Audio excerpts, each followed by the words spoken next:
Una dosis de energía y economía sin política. En la actualidad, ¿quién revisa un informe de gobierno de más de 1,400 páginas, entre buenos deseos y datos fehacientes de la realidad de un país? ¿Quién lo hace?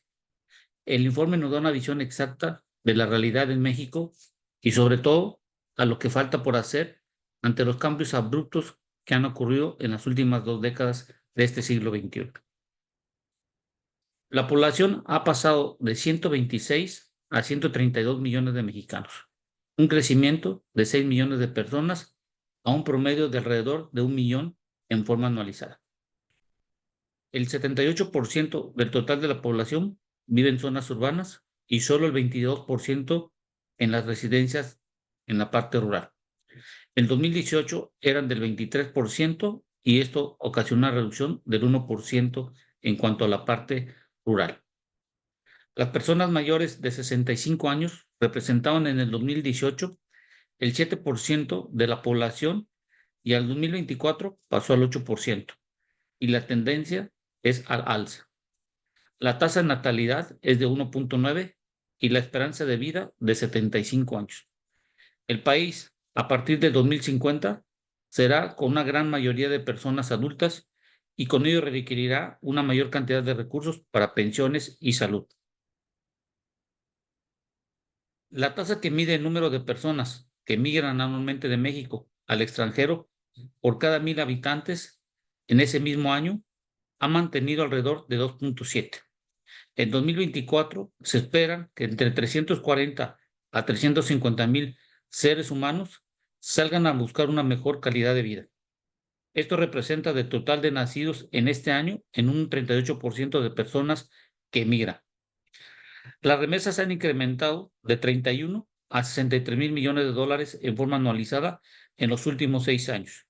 Y esto indica que hay una mayor cantidad de personas saliendo ante el aumento de operaciones diarias observadas de 290,000 a 440,000 en forma diaria, siendo el estado de Chiapas con mayor crecimiento, pasando de 840 millones a 4,500 millones de dólares. Existe un aumento del salario mínimo, pero al aplicar esto a lo real, está entre un 30 a un 35% por debajo de lo que percibe una persona. Además que el número de personas inscritas al Seguro Social, el mayor grosor están aquellas que ganan hasta 2 salarios mínimos, pasando del 2018 del 40% del total a un 64%. El PIB per cápita de México no creció y mantuvo en los 22,000 dólares en promedio anual, el cual está un 8% por arriba del promedio mundial y un 44% por debajo del promedio de la OCDE. Respecto a los Estados Unidos, un 200% por debajo de su gran socio comercial que en este momento tienen en el Tratado de Libre Comercio. Respecto a la educación inicial a la secundaria, existen alrededor de 23.9 millones de matrículas, a donde el 87% está bajo el sector público y el 13% en privado. Existen 1.23 millones de maestros y de los cuales el 83% son empleados públicos y el 17% son privados. El maestro público atiende entre 30 a 25 alumnos y el privado entre 10 a 15 alumnos. México es un país deficitario en algunos productos, servicios y materias primas para poder cubrir la demanda de diferentes mercados, a lo que debe cubrir la demanda del consumidor y por lo tanto debe importar. El 65% son para el consumo intermedio, el 18% el consumo final y un 11% de formación de capital.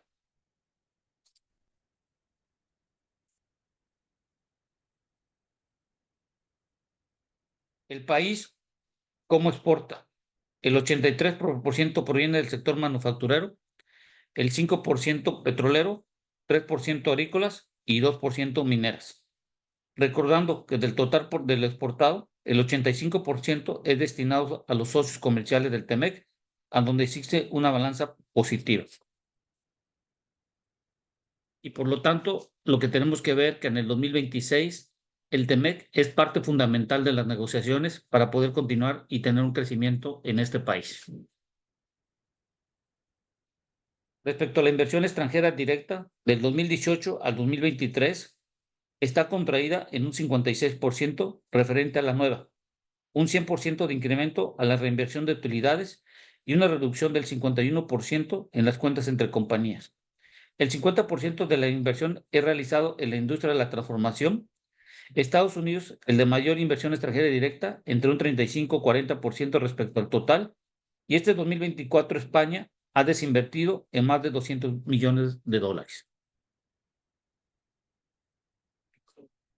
Los ingresos presupuestarios del país provienen en un 7% de la parte petrolera, 10% de Pemex, 7% de CFE y 67% de la parte no petrolera. Esto indica que dependemos en un 17% de los hidrocarburos, presupuesto que incluye fósiles y a lo cual debe ser eliminado el precio del barril y la producción en la ley de ingresos de la nación. El desarrollo social del 2018 al 2024 ha pasado de un 60% a un 68%, y en el 2028 puede estar por arriba del 70%. Y el desarrollo económico ha pasado del 29 al 24% respecto al total programado. La protección social y que está dentro del desarrollo social ha incrementado del 22 a un 32%. El sector de energía ha contraído del 19 al 17%, a donde encuentran las empresas productivas del Estado.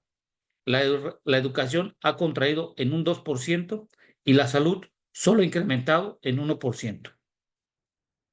La deuda total de México, y que es la suma de la interna más la externa, actualmente al cierre de 2023, la deuda externa ha incrementado en un 6% respecto al 2018 y la interna en un 78%.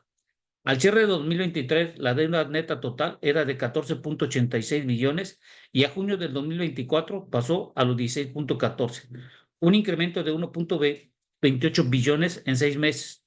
La deuda en su mayoría proviene del déficit que existe entre el ingreso y el egreso aprobado por el Poder Legislativo.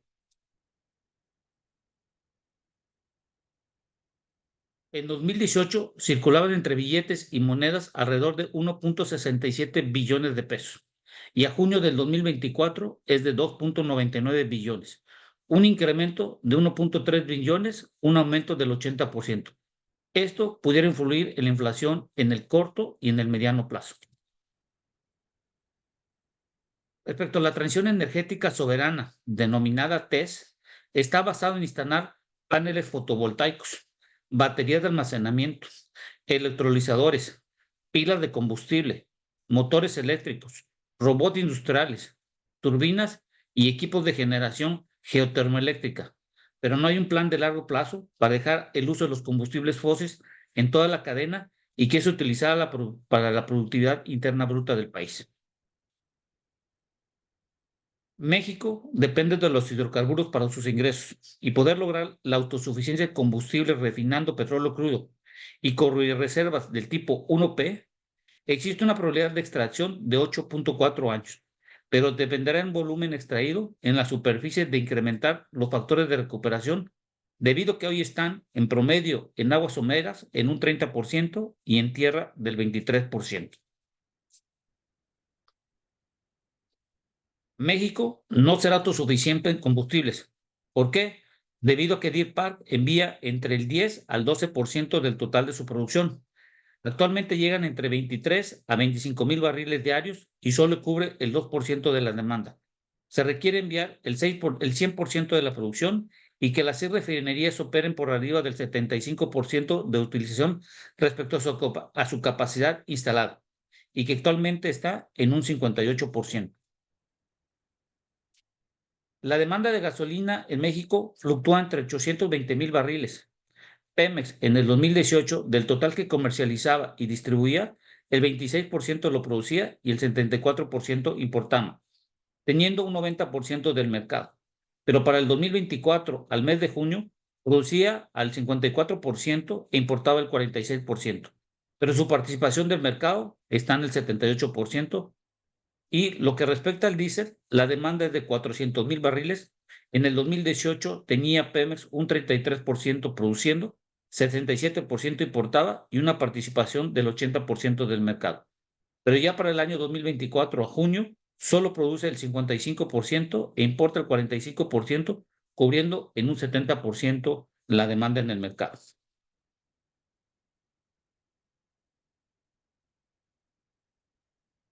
Los precios de la gasolina en los últimos 10 meses han incrementado en un 5%. Y este 2024 se espera una recaudación del IEPS alrededor de los 400,000 millones de pesos, el más alto desde que fue incorporada en el precio en el año 2015. Como podemos ustedes ver la gráfica, se va a tener una mayor cantidad de dineros que se pueden tener en la parte de los ingresos, sobre todo de los impuestos. Y en el sexto informe se corrobora que el incremento de los combustibles ha sido de un 5% respecto a la gasolina regular.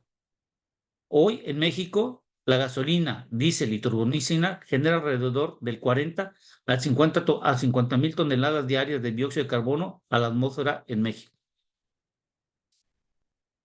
Otro dato que tenemos que considerar es que el total de ductos para mover a los petrolíferos del 2018 al 2024 han tenido una pérdida del 17% en kilómetros, gasoductos en un 45%, oleoductos solo un 0,42% adicional y poliductos 5%.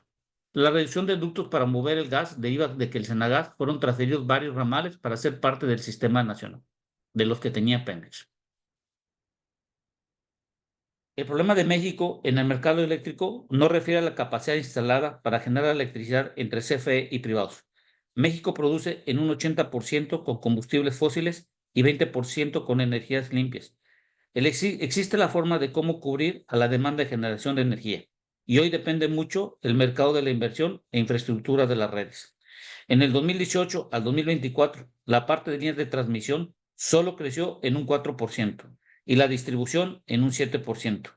Requiere un crecimiento entre el 5 al 8% de este último ante el incremento del consumo y los cambios de atención requerida por los usuarios. El consumo de electricidad del 2018 al 2024 ha incrementado en un 2%, siendo el estado de Nuevo León el de mayor consumo y teniendo un 9% del total del consumo. La de mayor incremento de consumo fue Nayarit con un 24% y la de mayor contracción con un 34% el estado de Michoacán. Otra cosa que tenemos que entender ahora que queremos que Pemex sea parte del todo y que queremos que sea, sobre todo en la extracción de litio, hay que dejar en claro que en el sexto informe de gobierno solo se exploraron por litio más de 10 regiones en el país. Los yacimientos de litio están en arcillas, son zonas que son altamente en fase de investigación. Como ustedes pueden ver en el mapa, solo hay ciertas cantidades de este tipo de minas que están en arcillas y es muy complicado la extracción y la obtención, sobre todo de la parte del hidróxido de litio. Entonces, hoy que vemos este informe de gobierno, tenemos que estar bien en claro. Los datos están. Ahora cada uno debe decidir qué creer o considerar en forma particular. Gracias por su tiempo y espero que sirva la información.